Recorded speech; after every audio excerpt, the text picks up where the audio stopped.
побегу, у меня там дочку надо встречать срочно. Я потом вас найду. У меня уже 11:04. Послушайте, да? 12 часов мы с вами выезжаем. Дальше нас ждут дела духовные. Мы заедем в этом, как это называется? Монастырь? Да. Сейчас уже 7 минут 12. Хотьковский.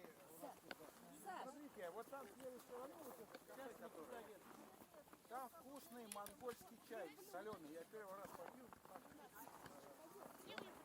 Так, Давайте на фоне таких. попить, перекусить.